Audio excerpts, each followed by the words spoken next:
Alléluia, Alléluia, gloire soit rendue à Dieu. Nous bénissons encore le Seigneur qui nous fait la grâce de vous retrouver ce soir. Je suis désolé, j'ai été absent 2 jours sur Facebook. En fait, je n'ai pas pu vous entretenir comme je l'aurais souhaité, comme on l'aurait souhaité. J'ai eu des contraintes qui m'ont empêché de respecter les horaires et du coup, je ne pouvais pas avoir ces moments privilégiés avec vous, mais je rends grâce à Dieu, le Père de notre Seigneur et Sauveur Jésus-Christ, qui nous fait l'honneur d'être là ce soir. Nous sommes en jeûne et prière, nous avançons en eau profonde, nous sommes samedi, nous allons terminer notre jeûne demain à minuit et je rends grâce à Dieu pour ce privilège qu'il nous accorde. Je suis heureux de partager ces moments avec vous. Shalom à ma très chère bien-aimée sœur Edwige. Que Dieu te bénisse. Merci d'être là avec nous ce soir. Et shalom à toutes les personnes qui vont nous retrouver à la suite de cet enseignement. Comme vous le constatez, je vais raser ma barbe à la fin de ce temps de jeûne et prière. J'ai voulu me consacrer un peu en laissant pousser la barbe cette dernière semaine. Et je crois de tout mon cœur que Dieu, dans son amour, voit aussi ces genres d'expressions qui sont des signes, des sacrifices que nous faisons à la gloire de son nom. Alors, la dernière fois, nous avons partagé un message très important. Ce soir, nous voulons partager encore un message très important, partager quelque chose qui va davantage nous édifier, qui va davantage nous donner de pouvoir accomplir notre destin, car la Bible déclare que Dieu a un projet pour chacun d'entre nous et les projets que Dieu a, ce sont des projets de paix et non de malheur, afin de pouvoir nous donner un avenir et de l'espérance. Donc je bénis le Dieu de la Bible, je rends grâce au Père glorieux de notre Seigneur et Sauveur Jésus-Christ de Nazareth. Cette soirée est ta soirée, cette soirée est ma soirée, cette soirée est notre soirée et nous croyons que Dieu va accomplir sa volonté dans nos vies. Nous avons dit que Jésus-Christ était le second Adam qui a emprunté le chemin de l'arbre de vie et qui, ayant emprunté ce chemin de l'arbre de vie, avait été frappé par les chérubins qui protégeaient ce chemin, parce que Jésus, quand il emprunte le chemin de l'arbre de vie, il l'emprunte en sa qualité d'homme, en sa qualité de second Adam, en sa qualité du dernier Adam. Et donc, lorsque les anges voient venir à lui, ils voient venir un homme. Ils n'ont pas vu venir une autre personne, mais ils ont vu un homme qui empruntait le chemin de l'arbre de vie. Mais ils ne savaient pas qu'en frappant Jésus, comme il est écrit dans le livre d'Ésaïe 53, que Jésus a été puni et frappé de Dieu. Alors, ils ne savaient pas qu'en frappant Jésus, et que son sang allait couler, et qu'en le frappant de mort, et qu'il allait inaugurer la carrière pour pouvoir permettre à tous ceux qui étaient derrière lui de recevoir le salut. C'est pourquoi nous disons la dernière fois que Jésus a inauguré la route qui nous conduit vers Dieu. Et d'ailleurs, la Bible déclare qu'il n'y a point de médiateur entre Dieu et les hommes. Il n'y en a qu'un seul médiateur entre Dieu et les hommes, c'est Jésus-Christ, homme. Donc le médiateur en question, c'est un homme qui s'appelle Jésus, le second Adam, le dernier Adam. Et donc celui qui a emprunté le chemin qui nous conduit auprès de Dieu. Et donc cette soirée, nous sommes heureux, nous sommes reconnaissants envers ce Jésus-là qui a emprunté le chemin. C'était interdit à Adam terrestre de repartir vers l'arbre de vie. Mais l'Adam céleste qui est Jésus est allé sur ce chemin-là et il a été condamné à mort. C'est pourquoi aujourd'hui nous sommes sauvés au travers de son sacrifice. Ce soir, je voudrais vous partager un message très important sur le passage de l'Ancien Testament au Nouveau Testament. Je voudrais vous partager un message important sur le sacerdoce lévitique ou le sacerdoce tribal au sacerdoce royal qui est le sacerdoce de Christ. Si vous comprenez le principe et vous comprenez comment fonctionnent ces sacerdoces, vous allez être indépendant dans votre marche et dans votre vie chrétienne et vous saurez vous positionner à tout moment en intercesseur, en personne qui soit en communion et en prière avec Dieu, sans pour autant se rendre au temple, sans pour autant se rendre à l'église, mais vous pouvez à tout moment faire monter des flashs de prière auprès de Dieu et Dieu exaucera votre prière. Alors nous voulons parler de quelque chose, nous voulons parler du voile qui s'est déchiré le jour où Jésus est mort. Nous voulons parler de Jésus du souverain sacrificateur Caïphe, après avoir entendu de la bouche de Jésus que Jésus lui-même lui a dit qu'il était le Fils de Dieu et qu'il a déchiré ses vêtements. Nous voulons parler de ces vêtements déchirés. Ça signifiait quoi? Déchirer les vêtements. Alors, dans la présence de Dieu, nous voulons partager un texte qui est dans le livre de Jean chapitre 1er. Plutôt Jean chapitre 2, excusez-moi. Jean chapitre 2, la Bible dit, à partir du premier verset, il est écrit, 3 jours après, il y eut des noces à Cana, en Galilée. La mère de Jésus était là. Et Jésus fut aussi invité aux noces avec ses disciples. Le vin ayant manqué, la mère de Jésus lui dit, ils n'ont plus de vin. Jésus lui répondit, femme, qu'y a-t-il entre toi et moi? Mon heure n'est pas encore venue.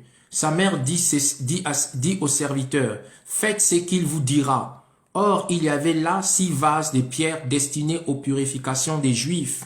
La Bible dit 6 vases de pierre destinés aux purifications des Juifs. Et contenant chacun 2 ou 3 mesures, c'est-à-dire des mesures d'eau. Jésus leur dit, remplissez d'eau ces vases. Et ils les remplirent jusqu'au bord. Puisez maintenant, leur dit-il, et apportez-en à l'ordonnateur du repas. Alléluia. Et ils emportèrent, quand l'ordonnateur du repas eut goûté l'eau changée en vin, ne sachant d'où venait ce vin, tandis que le serviteur qui avait puisé l'eau le savait bien, il appela l'époux et lui dit, tout homme sert d'abord le bon vin, puis le moins bon après, qu'on s'est enivré. Toi, tu as gardé le bon vin jusqu'à présent. Tel fut à Cana en Galilée le premier des miracles que fit Jésus. Il manifesta sa gloire et ses disciples crurent en lui. Après cela, il descendit à Capernaum avec sa mère, ses frères et ses disciples. Et il y demeura que peu de jours. Gloire soit rendue à Dieu. Alors, comme vous l'avez constaté avec moi, et la conclusion de ce fragment de texte dit que c'était le premier miracle de Jésus. Le premier miracle de Jésus s'est produit à Canaan lors d'un mariage. En fait, Jésus-Christ et sa maman, ils étaient invités. Ils étaient invités à participer aux noces de Cana. Et Jésus avait déjà quelques disciples avec lui qu'il avait appelés, qu'il avait invités à pouvoir l'accompagner, à pouvoir le servir. Et donc, quand Jésus-Christ arrive, la fête avait été belle jusqu'à un moment où à la fête, il commençait à manquer du vin. Il n'y avait plus de vin pendant les noces de Canaan. Vous savez que le vin est capital. Vous pouvez manquer de la nourriture, mais pas le vin à votre mariage. Vous pouvez manquer, je sais pas, des amuse-gueules, mais pas de vin à votre mariage. Sinon, le mariage ne sera, les convives ne seront pas heureux. Alors ici, on voit comment est-ce que ces personnes avaient bien organisé leur mariage, ils avaient tout prévu, certainement, ils avaient calculé les dépenses, tout ce qui était nécessaire, ils avaient le programme, ils savaient ce qu'il fallait faire, mais à un moment donné, au milieu de la fête, à un moment déterminé de leur célébration, la Bible dit qu'il n'y avait plus de vin. Il n'y avait plus de vin et donc les gens commençaient à s'inquiéter parce qu'il y avait encore des heures qui arrivaient. En plus, en leur temps, les mariages souvent se célébraient pendant des heures. Ça pouvait prendre toute une journée ou toute une soirée selon les coutumes. Et donc, ils ont vu les heures, le temps qu'il restait à partager ensemble. Ils se sont dit, ce n'est pas possible de rester comme ça sans vin. Et donc, la joie commençait à quitter les cœurs. Et la joie commençait à céder la place aux murmures. La joie commençait à céder la place aux critiques. Parce qu'il y a des gens comme ça, ils viennent à votre mariage, ils vont venir vous voir comment vous êtes habillé, ils vont venir voir comment la mariée est habillée, ils vont venir voir qui vous avez invité, ils vont venir voir qu'est-ce qu'ils vont manger. En tout cas, ils viennent pour voir un certain nombre de choses, pour en fait faire leur analyse. Bon, c'est leur droit de se comporter comme ça. Chacun fait ce qu'il veut de ce qu'il pense être utile. Alors, donc on voit que la joie était en train de quitter ce mariage. C'est cette célébration des noces. En ce moment-là, c'est Marie qui va voir maintenant son fils Jésus et qui dit à Jésus, ils n'ont plus de vin. Il dit à Jésus qu'ils n'ont plus de vin, il n'y a plus de vin. En fait, lorsqu'on lit ce texte, on ne voit pas de rapport.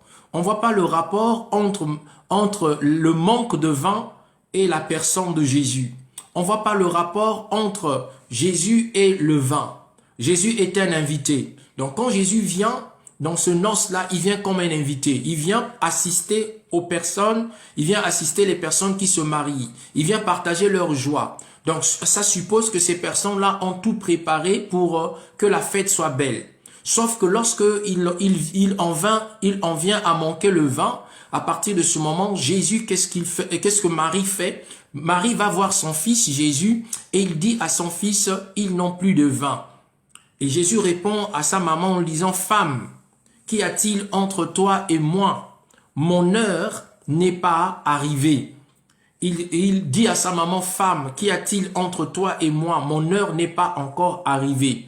En fait, l'heure de Jésus n'était pas encore arrivée. Mais Marie est allée provoquer l'avènement de cette heure. L'heure dont Jésus parle, c'était l'heure de la manifestation de sa gloire, l'heure de la manifestation de sa puissance. Il signifie à sa maman, mais écoute, l'heure n'est pas encore arrivée. Qu'y a-t-il entre toi et moi? En effet, Marie seule connaissait ce que Dieu lui avait dit au sujet de son enfant qu'il portait dans le sein. Elle savait que son enfant était un Messie, un Mashiach. Elle savait que son enfant venait de Dieu. Elle savait que son enfant était miraculeux.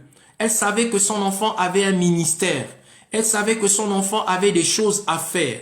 Mais cependant, le temps pour cet enfant n'était pas arrivé pour qu'il fasse connaître son ministère par des signes et des prodiges. Mais Marie a su précipiter les choses.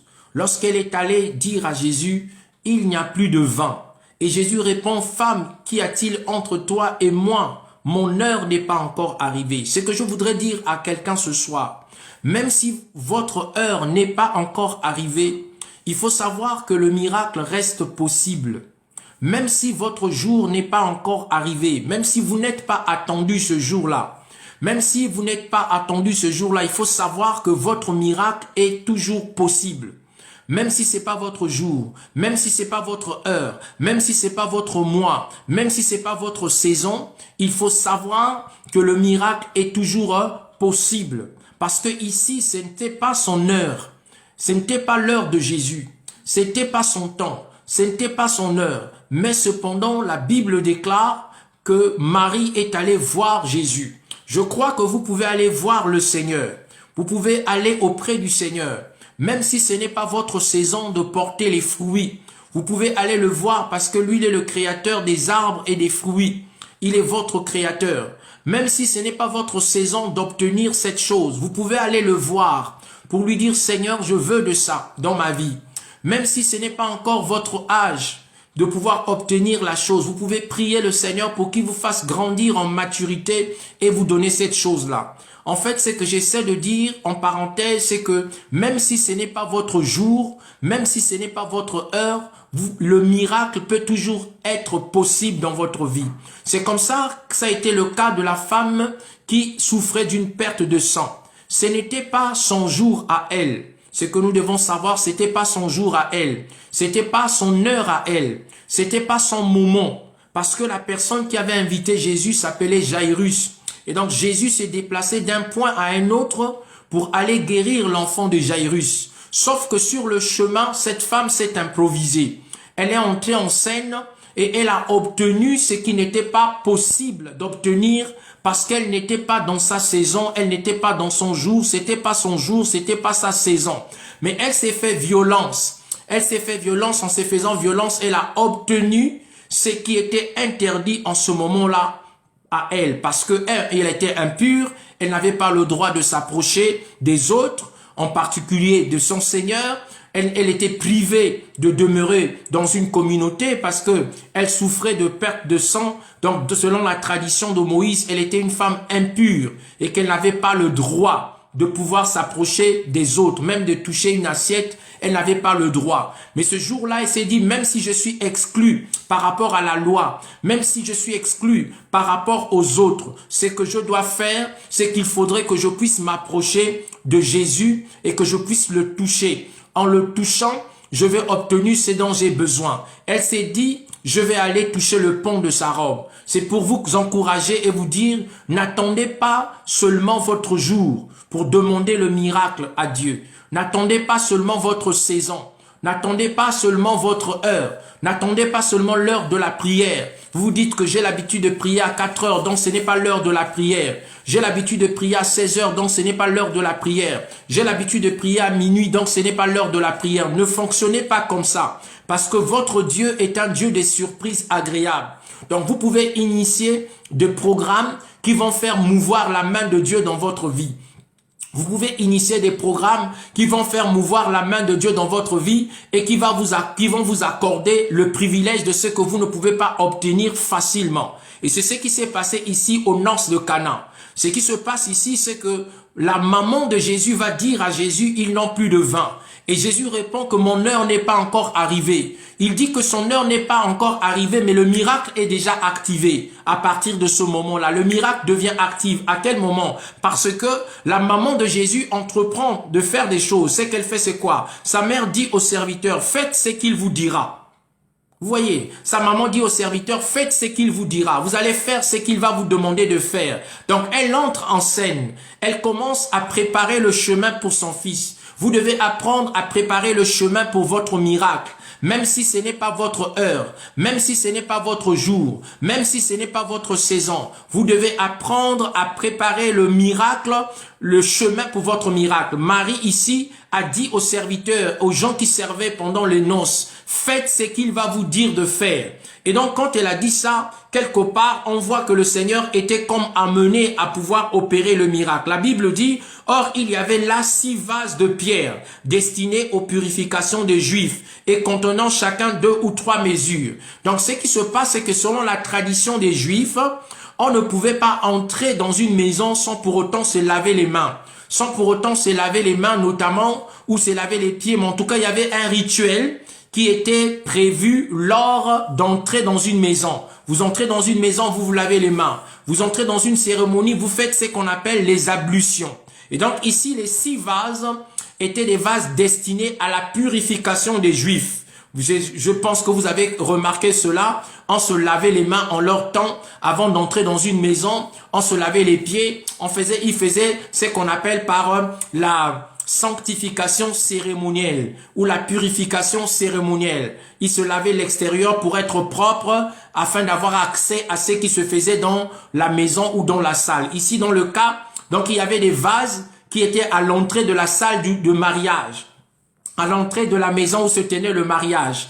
Et donc les gens se lavaient les mains dedans. Et là, ils se purifiaient dedans.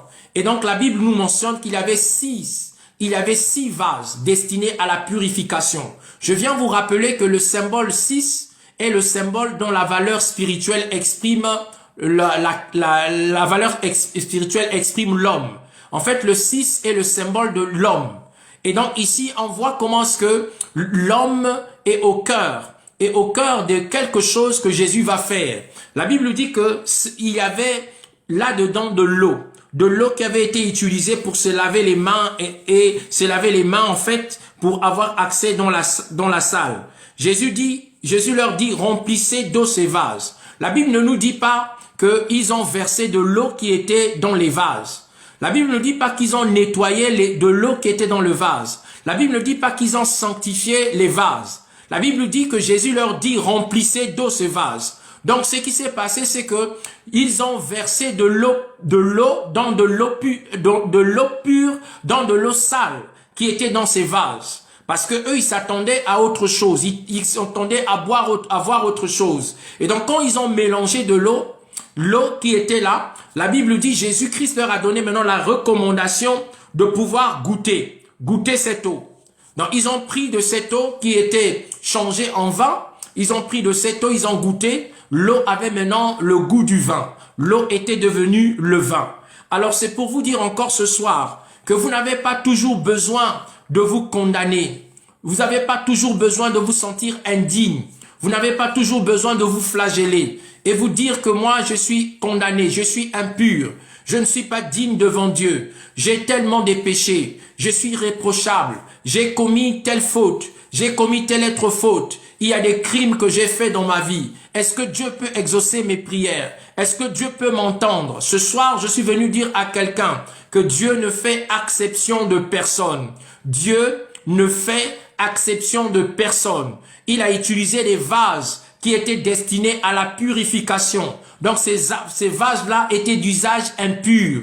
C'était des vases qui n'étaient pas dignes. C'était des vases sales. Les gens venaient se laver les mains dedans. Ils venaient se laver les pieds dedans. Ils venaient se laver le visage dedans. Jésus a utilisé ces vases qui n'étaient pas purs pour opérer le miracle.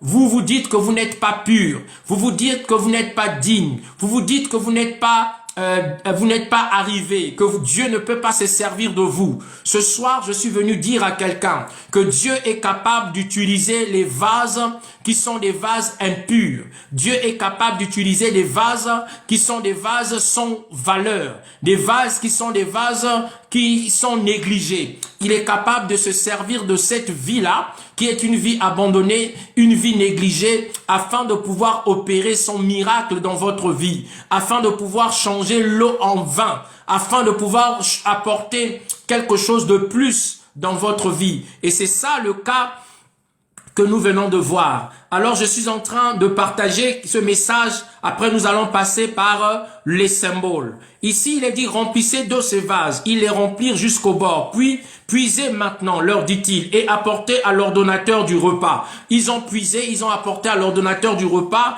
Et donc, quand l'ordonnateur du repas a goûté le vin, la Bible dit qu'il est allé voir le marié. Il a dit, tout homme sert d'abord le bon vin avant le moins bon. Voilà la clé de notre message.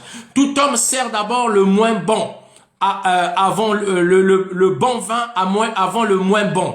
Comment se fait-il que tu nous as invités à ton mariage et tu m'as même donné la responsabilité d'être le responsable du mariage, mais tu as gardé le bon vin pour la fin et tu nous as donné d'utiliser un vieux vin, un mauvais vin, et ce vin venait même à manquer. Pourquoi tu as agi comme ça? En effet, ici, nous allons voir quelque chose de profond, quelque chose de mystérieux. C'est que Jésus opère un miracle. Donc ici, on voit qu'il y a deux types de vin dans la vie. Il y a le bon vin et le moins bon. Ou bien il y a le vieux vin et le nouveau vin. Ça représente quoi le bon vin? Ça représente quoi le vieux vin ou le vin qui enivre? Ici, il y a deux vins. Le premier vin que les hommes ont bu est le symbole de la loi de Moïse. Je voudrais que vous puissiez retenir cela. Le premier vin que les gens ont bu ici est le symbole de la loi de Moïse. Parce qu'il y a plusieurs personnes qui peuvent se dire que le premier miracle de Jésus, c'était que Jésus a changé l'eau en vin. Il a changé l'eau en vin et donc Jésus autorise aux gens de pouvoir boire. Ici, Jésus-Christ ne donne pas à personne la licence de boire ou le droit de boire. Il est en train de poser un acte spirituel symbolique d'une dimension élevée en changeant l'eau en vin. Ce qui se passe, c'est que pour Jésus, il était en train de nous enseigner quelque chose de précis. Il était en train de nous enseigner le passage de la loi à la grâce. Donc le bon vin, c'est la grâce. Le vin qui est le moins bon, c'est la loi. Et donc la loi de Moïse est un vin, quand vous le prenez, ce vin vous enivre. La loi de Moïse est un vin qui enivre les hommes et les femmes qui le boivent. Effectivement, la loi de Moïse ne pouvait pas amener la joie dans les cœurs. La loi de Moïse ne pouvait pas amener la paix dans les cœurs. C'était une loi difficile à mettre en pratique. Et donc quand Jésus vient, il vient faire ce miracle. En faisant ce miracle, il établit le passage de la loi à la grâce. Il établit le passage du vin moins bon, du vin qui enivre au vin qui n'enivre pas, qui est donc le vin de la grâce. Et donc je suis venu partager cette pensée avec vous pour vous rassurer et vous dire que vous n'êtes plus sous la loi. Vous n'êtes plus sous la loi de Moïse. Vous n'êtes plus sous la loi de Moïse. Vous êtes maintenant sous la grâce de Dieu. Vous êtes sauvés par la grâce au moyen de la foi en Jésus-Christ. Alors, il y en a qui, lorsqu'ils parlent des temps ou de dispensations, il y en a qui parlent des 7 dispensations ou il y en a qui parlent de 3. Moi, j'en préfère parler de 3. Donc, la première dispensation, en ce qui concerne le calendrier biblique, spirituel, ça commence d'Adam ou les âges, les 7 âges. Il y en a qui parlent des 7 âges, il y en a qui parlent de 3 âges. Et moi, je préfère en parler de 3. C'est-à-dire que d'Adam à Moïse, c'est un âge. De Moïse à Jésus, c'est aussi un âge. De Jésus à nos jours, c'est aussi un âge. Alors, l'âge d'Adam à Moïse est appelé l'âge de l'innocence. L'âge de l'innocence, c'est l'âge d'Adam jusqu'à Moïse. Parce que d'Adam à Moïse, il n'y avait pas la loi. La loi n'existait pas encore. C'est pourquoi on appelle cet âge l'âge de l'innocence. C'est-à-dire que l'homme était dans l'innocence. L'homme était dans l'innocence et il a perdu cette innocence. Quand il a perdu cette innocence, Dieu a donné maintenant un autre âge. Et l'âge que Dieu donne, ça c'est compris entre Moïse et Jésus. Donc de Moïse à Jésus, ça s'appelle l'âge de la loi. Et donc la loi a été donnée par Moïse. Et nous avons vu que dans la loi, il y a les 10 commandements, il y a les préceptes et il y a des petites lois tout autour. Donc il y avait beaucoup de lois. Et toutes ces lois n'ont pas pu amener les hommes à la perfection. Toutes ces lois n'ont pas pu sauver les hommes. C'est pourquoi Jésus est intervenu. Quand Jésus vient intervenir, qu'est-ce qu'il fait? Il nous introduit dans un autre âge. Et l'âge dans lequel nous sommes, ça s'appelle l'âge de la grâce. Donc de Moïse à Jésus, c'est l'âge de la grâce. Donc l'âge spirituel, l'âge en tant que dispensation dans laquelle vous êtes, ça s'appelle l'âge de la grâce. C'est ce qui explique ici le miracle ici du vin, de l'eau qui a été transformée en vin. Ce n'est pas que Jésus est en train de nous donner le droit ou la licence de dire, bon, vous pouvez boire comme vous voulez. Non, Jésus est simplement en train de nous enseigner sur les valeurs spirituelles. Il nous montre que la loi de Moïse était difficile. Il nous montre que la loi de Moïse enivrait les hommes. Il nous montre que la loi de Moïse rendait la vie difficile. La loi de Moïse était pas facile à mettre en pratique. Et donc ici, il nous enseigne maintenant au travers d'une autre loi qu'on appelle la loi de la grâce et donc la dispensation de la grâce de Dieu. Alors, Jésus lui-même, au temps de Moïse, il y avait un sacerdoce. Le sacerdoce qui a existé au temps de Moïse, c'est le sacerdoce d'Aaron, ou encore le sacerdoce tribal, ou encore le sacerdoce familial. Qu'est-ce que le sacerdoce? Le sacerdoce, en fait, c'est une dignité, la dignité des fonctions cultuelles en considérant le lieu du culte comme étant le domaine de Dieu. Ça veut dire que Dieu avait suscité au milieu des enfants d'Israël une personne à qui il avait donné la dignité dans le service du culte. Et donc la personne qui avait reçu cette dignité s'appelait Aaron. Et donc Aaron était un lévite à qui appartenait le système de la sacrificature. Et donc Aaron, Dieu lui donne une dignité qu'on appelle le sacerdoce. Le sacerdoce est une dignité qui est donnée à un sacrificateur. Donc Aaron est le premier souverain sacrificateur dans le sacerdoce familial ou le sacerdoce tribal qui était au temps de Moïse. Aaron est le premier souverain sacrificateur dans ce sacerdoce. Et donc ne pouvait devenir souverain sacrificateur, il fallait être de la lignée d'Aaron. Si tu n'es pas né de la lignée d'Aaron, s'il n'y a pas le sang d'Aaron en toi, tu ne peux pas être souverain sacrificateur. Même si tu es lévite, parce que les Lévites, c'est la tribu de Lévi qui a été consacrée au service de Dieu. Mais dans le service de la maison de Dieu, tout le monde n'avait pas le droit d'entrer dans le lieu saint des saints. une seule personne avait le droit d'entrer dans le lieu saint des saints, c'était le souverain sacrificateur. Donc en ce temps-là, le souverain sacrificateur en question, c'était c'était Aaron. Donc c'est Aaron qui avait le droit d'entrer une fois l'an, une fois par année dans le lieu saint des saints pour faire le sacrifice pour tout le peuple. Donc on voit que Aaron, en faisant ce sacrifice, et il ouvrait la porte qu'à ses propres enfants, il fallait être de la lignée d'Aaron pour pouvoir entrer dans la présence de Dieu. Les autres s'arrêtaient dans le parvis, les autres lévites s'arrêtaient dans le parvis, les autres lévites s'arrêtaient dans le lieu saint. Mais dans le lieu très saint, dans le lieu saint des saints, il n'y avait que Aaron.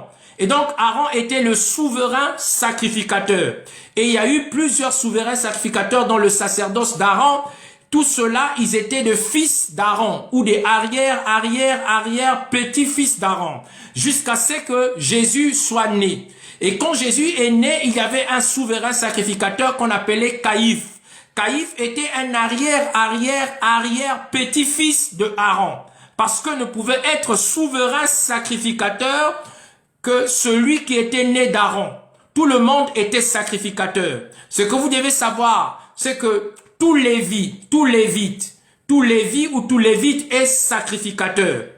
Mais tout sacrificateur n'est pas souverain sacrificateur.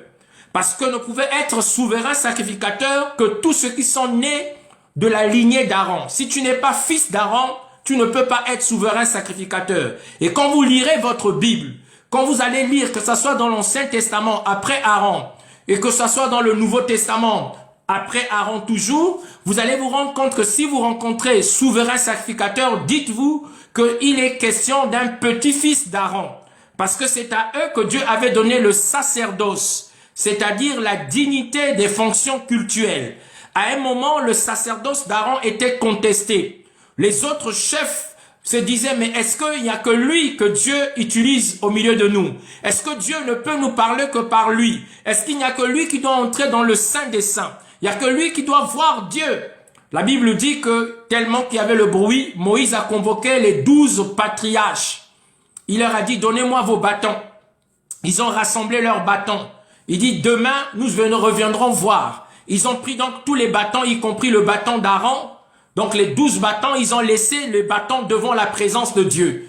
Et Moïse a dit, le bâton qui va fleurir sera le bâton que Dieu a élu. Tout le monde a dit, d'accord, on est d'accord avec toi. Ils sont revenus le lendemain matin, c'est que quand à la surprise générale, des bâtons secs, vous savez les bâtons des vieux, les bâtons que les vieux utilisent pour marcher, les bâtons que les vieux utilisent pour s'appuyer, c'est ce bâton-là qu'ils avaient mis dans la présence de Dieu. Et Dieu, qu'est-ce qu'il a fait? Il a fait fleurir le bâton de Aaron. Quand ils sont rentrés comme ça, ils ont vu que le bâton d'Aaron a donné des fleurs. C'était un bâton sec qui a donné les fleurs. Je ne sais pas ce qui se passe actuellement dans ta vie. Il se peut que ta vie ressemble à un bâton sec.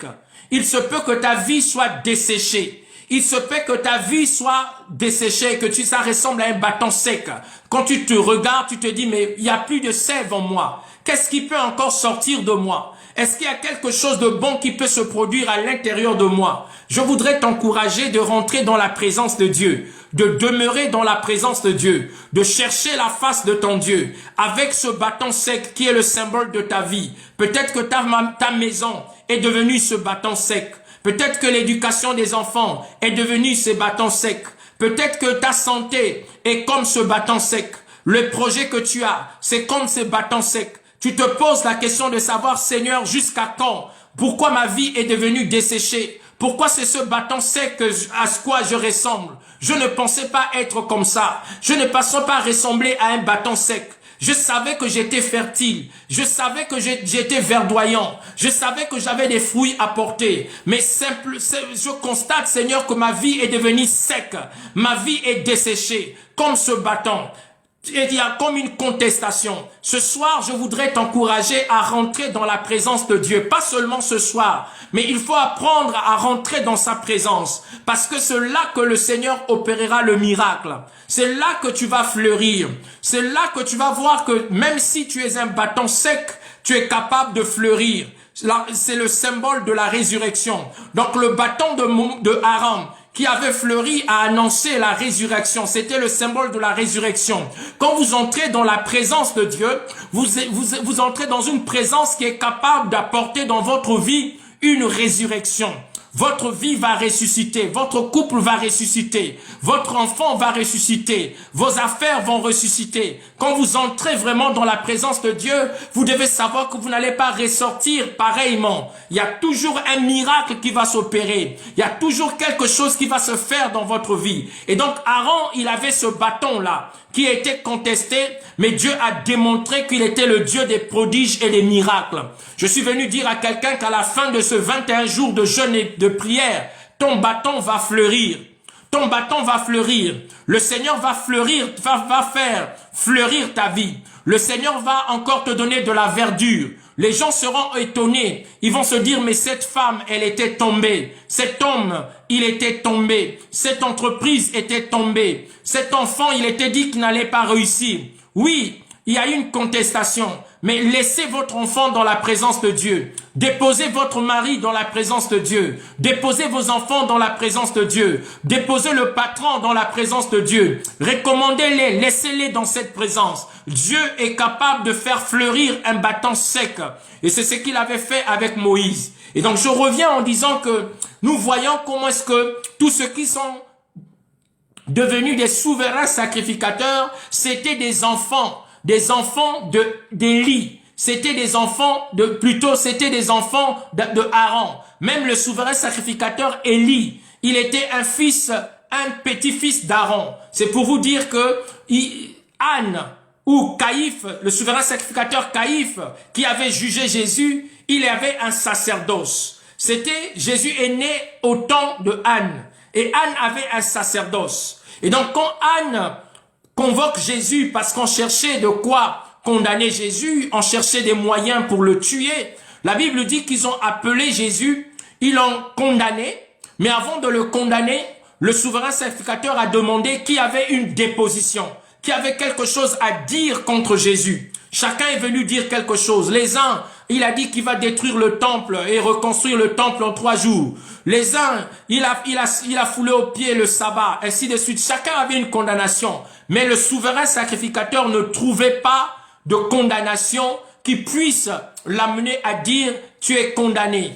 Alors ce qui se passe, c'est qu'il avait entendu que Jésus avait dit qu'il était le Fils de Dieu. Et donc lui, en tant qu'un homme initié, il sait que quand quelqu'un dit qu'il est le Fils de Dieu, ça veut dire qu'il est Dieu. Alors, il pose la question à Jésus en disant « es-tu le Mashiach qui devait venir ?» Et Jésus lui reprend en disant « est-ce que tu le dis parce que tu l'as entendu des hommes ou tu le dis parce que tu le crois? Moi qui te parle, je suis le Mashiach ou je suis le Fils de Dieu. » Vous savez, quand Anne, le souverain sacrificateur, le représentant du sacerdoce d'Aaron, le représentant du sacerdoce tribal qui appartenait à Aaron, ce sacerdoce a régné depuis l'Ancien Testament jusqu'à Anne, jusqu'à Caïphe, le souverain sacrificateur. Vous savez, le souverain sacrificateur, ce qu'il a fait, c'est que il a dit, quand Jésus a dit qu'il était le Fils de Dieu, il a compris que Jésus lui avait dit qu'il était Dieu. Vous savez ce qu'il a fait? Il s'est levé de son trône. Il se lève de son trône, il saisit ses vêtements.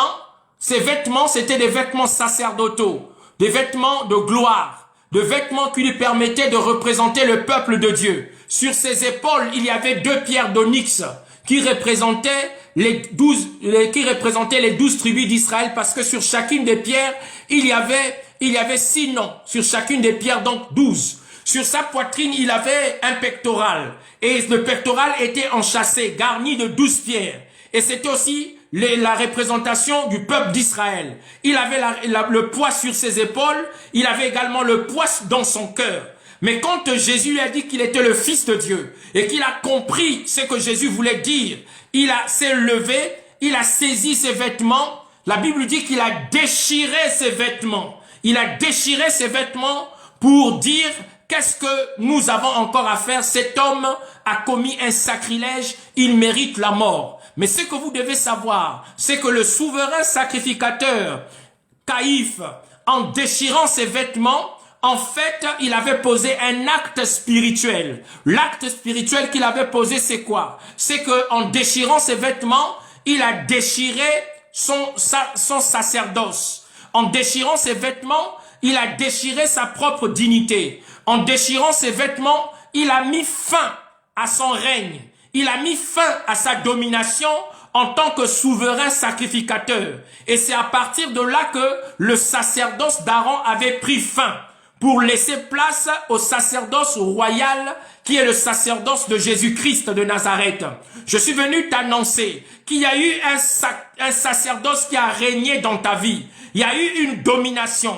Il y a eu un système qui a régné dans ta vie. Il y a eu un système que tu devais toujours consulter. Un système auquel tu étais asservi. Un système auquel tu étais assujetti. Une forme de religiosité. Une forme de domination. Une forme d'oppression qui a régné sur le peuple. Qui a régné sur ta vie depuis un temps. Depuis une saison jusqu'à un moment. Mais la Bible déclare que lorsque Jésus a dit qu'il était le Fils de Dieu, Anne a déchiré ses vêtements. Je suis venu te dire que toute domination, toute forme de domination, toute forme d'autorité, que ça soit spirituel, que ça soit maléfique, que ça soit satanique, déchirent leurs vêtements pour laisser la place à l'autorité du nom de Jésus, pour laisser la place au gouvernement de Jésus, pour laisser la place à Christ Jésus dans notre vie. Il faut savoir que Anne, Caïphe, ils ont cédé la place à Jésus, parce qu'en déchirant les vêtements, en déchirant ses vêtements, il a déchiré son sacerdoce, il a mis fin à son sacerdoce. Écoute, il y a des hommes et des femmes qui par eux-mêmes vont se laisser trahir. Il faut simplement beaucoup prier et observer les comportements des gens. Il faut seulement beaucoup prier et entendre les paroles des gens, entendre ce que les gens vont dire. Tu vas entendre de la bouche de quelqu'un que je te libère. Tu vas entendre de la bouche d'un homme, je te laisse partir. Tu vas entendre de la bouche de quelqu'un, cette fois-ci tu vas s'aimer, ça marchera. Cette fois-ci tu vas récolter le fruit de ton travail. Parce que dans la prière, tu as poussé ces personnes jusque dans leur retranchement. Dans la prière, tu les as poussés jusque dans leurs limites. Au point où ils seront coincés et se dire, je veux laisser partir cet enfant. Je veux laisser partir cette femme. Je veux laisser partir cet homme. Je vais laisser partir ce destin.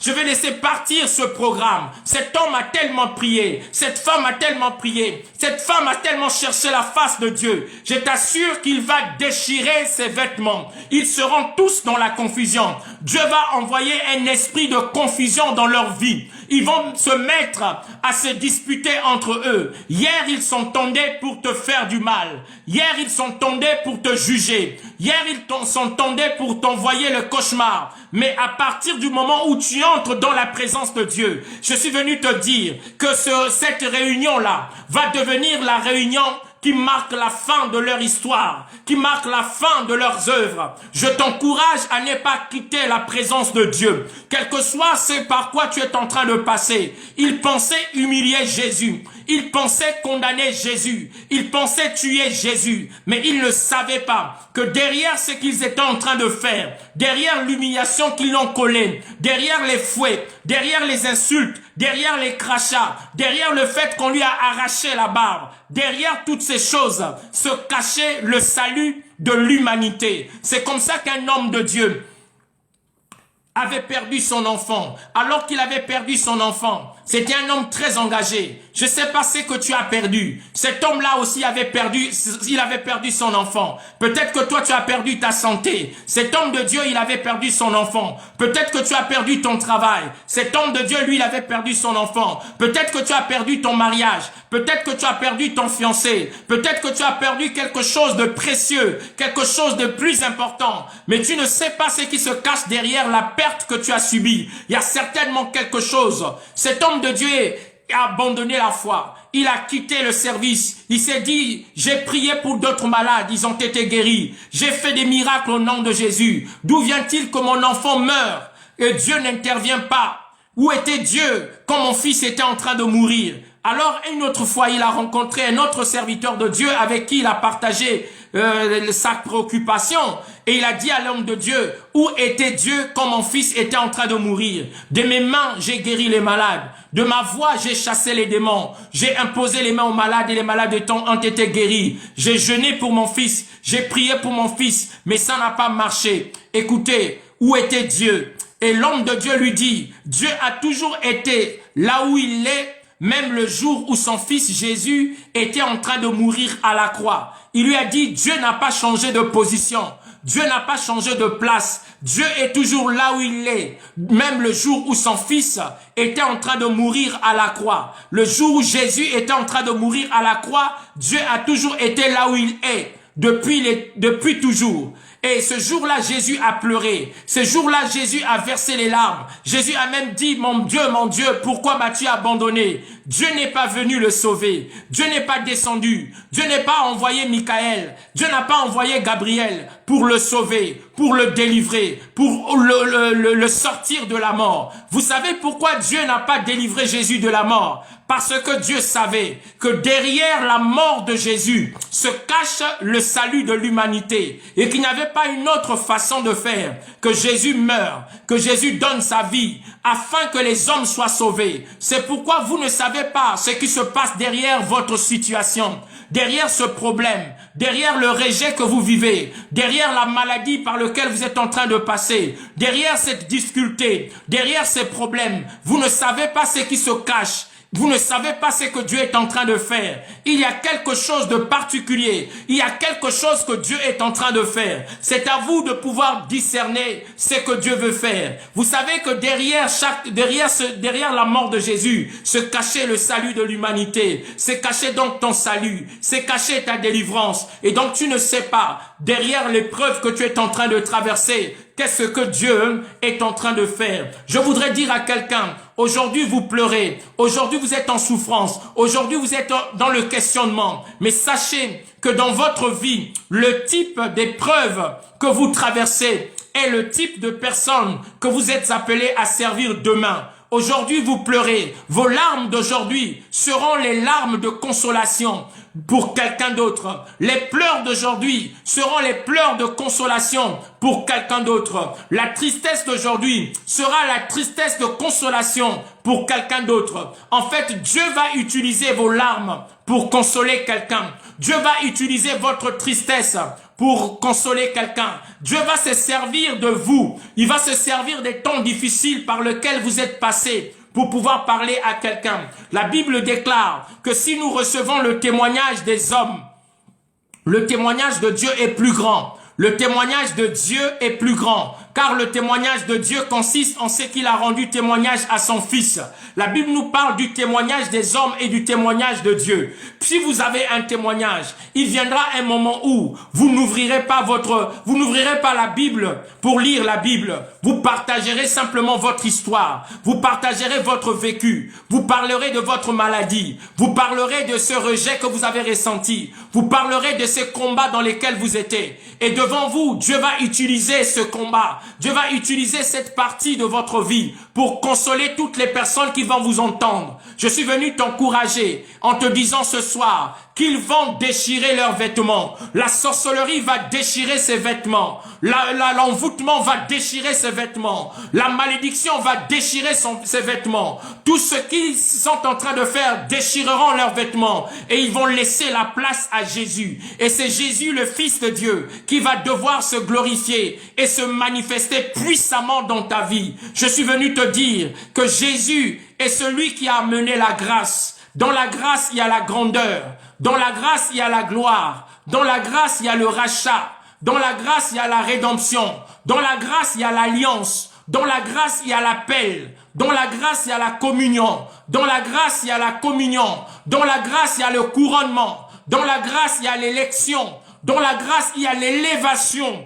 Le mot grâce, l'acronyme de la grâce est si riche. Et ce soir, je suis venu te dire que Jésus a fait passer, a changé l'eau en vin pour t'enseigner qu'il a changé, qu'il a fait passer la loi à la grâce. Tu es dans la saison de la grâce. Et dans la saison de la grâce, tout ce qui t'arrive, Dieu va s'en servir comme un instrument dans sa main pour pouvoir changer les temps et les circonstances. Je t'encourage à rester dans la présence de Dieu et à saisir ce temps de grâce que Dieu te donne afin de pouvoir avancer dans tout ce que Dieu a prévu pour toi. Les pleurs, la tristesse, la douleur, la peine que tu ressens aujourd'hui, Dieu va prendre cela. Ça sera le médicament de quelqu'un. C'est pourquoi n'abandonne pas. C'est pourquoi ne te dis pas c'est fini. C'est pourquoi ne dis pas que c'est trop tard pour moi. Non, tu es en train de passer par des temps difficiles, c'est vrai. Cette année, c'était une année très dure. Cette année, c'était une année difficile. Beaucoup de personnes, à la fin de cette année, il ne leur reste plus grand-chose. Il ne leur reste que 5 pains et 2 poissons. Il ne leur reste qu'un bâton qui a desséché. Il ne leur reste qu'un peu de farine, un peu d'huile. Et leur vie est en train de se dessécher. Mais je crois au Dieu de miracles. Je crois que Dieu est capable de multiplier votre farine. Je crois que Dieu est capable de multiplier votre huile. Le peu que vous avez, déposez cela dans la maison de Dieu. Le bâton qui est devenu sec, déposez ce bâton dans la main de Dieu. Et vous verrez ce que votre Dieu est capable de faire. Vous verrez ce que votre Dieu est à même de faire. Et la gloire de Dieu se montrera, se manifestera dans votre vie. Il est le Dieu de la résurrection. Il est le Dieu de la multiplication. Il est le Dieu de la grâce. Accrochez-vous à la grâce de Dieu et vous verrez la gloire de Dieu se manifester. La saison dans laquelle nous sommes, ce n'est pas la saison de la loi. Tu n'as plus besoin de te condamner, ni de te culpabiliser. Tu es dans la saison qui est la saison de la grâce, la saison du pardon, la saison de la rémission des péchés, la saison où Dieu te purifie, la saison où Dieu te sanctifie, la saison où Dieu te lave. C'est la saison de la grâce. Alors que le nom de Jésus soit glorifié ce soir au milieu de nous et que Dieu vous bénisse. J'aimerais prier avec quelqu'un ce soir pour que le Seigneur change votre eau en vin et qu'il apporte un vin doux dans votre vie, qu'il apporte un vin nouveau, que le vieux vin, qui est le vin de la souffrance, le vin de la tristesse, le vin de l'angoisse, le vin de la peur, les vins de soucis, que ce vin quitte votre vie, que ce vin soit changé en bon vin,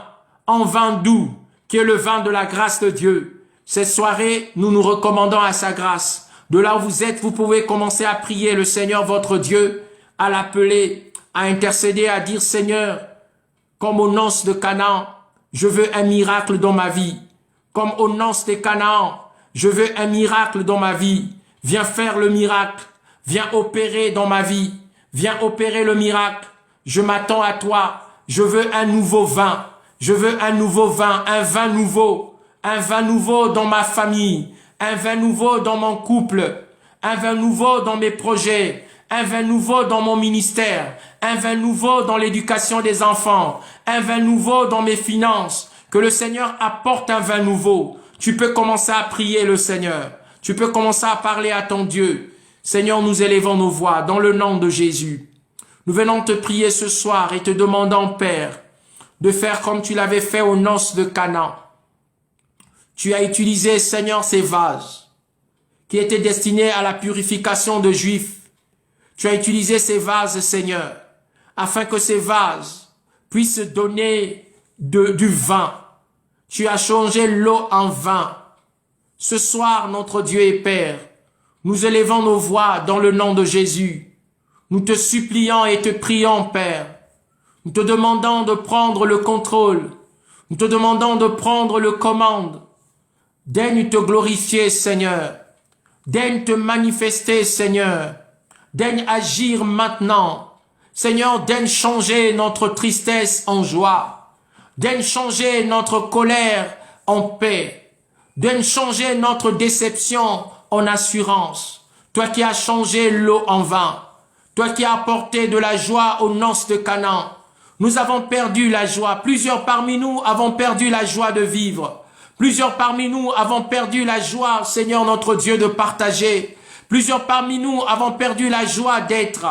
Nous vivons simplement, Seigneur, pour remplir les formalités. Père, nous prions pour que tu apportes un vin nouveau dans notre vie. Que tu apportes un vin nouveau dans la vie de tes enfants. Que tu apportes un vin nouveau dans la vie de tes serviteurs. Que tu apportes un vin nouveau dans la vie de chacun d'entre nous. Seigneur, nous croyons que tu es le Dieu qui est capable de le faire. Nous croyons que tu es le Dieu qui est capable de te montrer. Tu es le Dieu qui est capable d'intervenir. Tu es le Dieu qui est capable de glorifier ton nom. Seigneur, nous prions dans le nom de Jésus, afin que tu apportes un vin nouveau. Nous voulons ce vin nouveau. Nous voulons quelque chose de nouveau dans notre vie. Nous voulons quelque chose de nouveau. Dans l'Apocalypse, il est écrit, je vis une nouvelle terre. Je vis un nouveau ciel. Seigneur, nous voulons quelque chose de nouveau. Que la terre change, que le ciel change. Nous voulons le vin nouveau dans notre vie. Que tu nous accordes la grâce d'avancer dans tout ce que, Père, tu as prévu pour nous. Merci, Seigneur, de faire revivre le couple, de faire revivre la famille, de faire revivre chacun d'entre nous, de nous donner au-delà de nos attentes, au-delà de nos pensées. Seigneur, nous croyons en toi. Nous savons que tu es fidèle et véritable. Je recommande ces personnes qui m'ont suivi entre tes mains. Seigneur, que tu les bénisses. Alors que nous terminons ce jeûne ensemble, que ta visitation soit sur nos vies, que tu nous bénisses et que tu nous gardes encore, que tu nous donnes la victoire, que tu nous donnes à marcher en triomphant sur les œuvres des ténèbres et les puissances des ténèbres. Sois le centre de nos vies, Seigneur.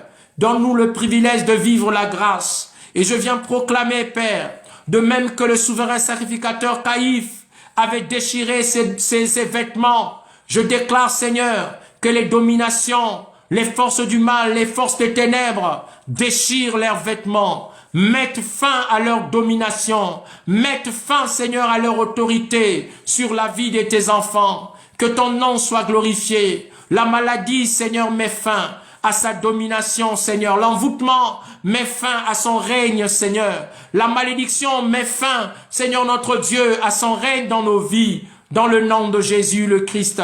Seigneur, nous te bénissons et te rendons la gloire qui t'est due. Merci encore pour le soutien que tu es. Merci pour la guérison et la santé que tu nous donnes. Que ton nom soit glorifié et exalté. Dans le nom de Jésus, nous avons prié. Que le Seigneur nous bénisse. Amen, amen, amen, amen, amen, amen. Que Dieu vous bénisse et que sa grâce nous assiste. On est en jeûne et prière. Nous terminons demain à minuit. Et je vais laisser l'annonce tout à l'heure dans le groupe Zoom. Mais le souhait, c'est que demain, nous puissions commencer la prière à 21h. Comme ça, on priera 21h, 22h, 23h. Ça nous fera 3 heures de prière jusqu'à minuit et on aura le temps de prier pour chacun. Donc, le groupe va soutenir chacun d'entre nous dans la prière. Ça, c'est pour demain. Nous aurons 3 heures de prière sur le groupe Zoom. Et dans la journée, donc, nous allons notre permanence. Je vous encourage à participer à la permanence de prière. C'est la toute dernière permanence qui est celle de demain. Et voilà, vous pouvez vous joindre à nous si vous êtes disponible ou disposé à partager ces moments. Je vous transmets encore notre salutation. Je vous transmets encore notre bénédiction depuis Sartrouville en région parisienne et au plaisir de nous retrouver tout à l'heure à 23h pour la prière qui annonce la fin de notre jeûne. Que Dieu vous bénisse, au plaisir d'avoir partagé ces moments. C'était votre frère, le pasteur Patrick Tsakala. Au revoir.